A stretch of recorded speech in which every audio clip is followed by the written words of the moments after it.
Programming এর মধ্যে লজিকটা খুবই ইম্পর্টেন্ট। লজিকের মাধ্যমে আমি প্রোগ্রাম করব, কোনো কম্পিউটারে আমি একটা ডিসিশন মেকিং করতে হেল্প করব।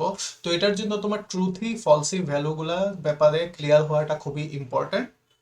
তো for logical evaluation we use truthy or falsy condition, মানে কোনো কিছু কি ট্রুথি নাকি ফলসি, মানে সত্যি নাকি মিথ্যা, এই জিনিসগুলো জানার জন্য। যেমন মনে করো যে if I have money by this course, মনে করো এই কোর্সটা তুমি এনরোল করছো, তোমার কাছে যদি টাকা থাকতো তাহলে তুমি আহ, তাহলে তুমি এই কোর্সটা তুমি কিনতে পারতে। কিন্তু এটা কম্পিউটারে কিভাবে বুঝাবে, এভালুয়েট করবে যে তোমার কাছে মানি আছে, যার কোন কন্ডিশনটারে তুমি ট্রুথই ধরবে আর ফলসই ধরবে। যেমন মনে করো যে নাম্বার জিরো, এই নাম্বার জিরোটা কম্পিউটার ফলসই ধরবে। যেমন ধরো লেট মানি, তোমার কাছে টাকা জিরো টাকা আছে, তোমার কাছে কোনো টাকা নাই, তাহলে এটারে সে ফলসি ভ্যালু হিসাবে ধরবে। মানি ইকুয়াল টু জিরো, জিরো সবসময় একটা ফলসি ভ্যালু।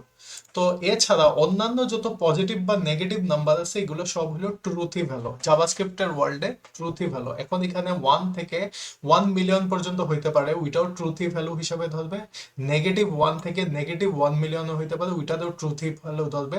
শুধু জিরোরে সে নেগেটিভ ভ্যালু, ফলসি ভ্যালু ধরবে।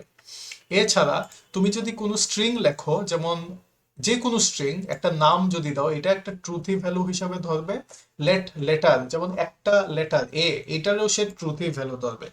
অন্যদিকে তুমি যদি এমটি স্ট্রিং লেখো, একটা খালি স্ট্রিং থাকে যদি, সেই ক্ষেত্রে এটারে সে ফলসি ভ্যালু হিসাবে ধরবে, কারণ এটা ফলস, এটার ভিতরে কোনো স্ট্রিং, এখানে কোনো ক্যারেক্টার নাই। এছাড়া ফাইনালি বুলিয়ান ভ্যালু, এগুলা তো অবশ্যই ট্রুথি ভ্যালু, কারণ ট্রুথি ফলসি ভ্যালু, কারণ লগড ইন, এখানে ট্রু দেওয়াই আছে, এটা অবভিয়াসলি 100% একটা ট্রু ভ্যালু। আর এখানে ফলস দেওয়া আছে, এটা 100% একটা ফলসি ভ্যালু। তো এইটাই হইলো জাভাস্ক্রিপ্ট এবং প্রোগ্রামিং এর মধ্যে যে ট্রুথি ফলসি ভ্যালুস।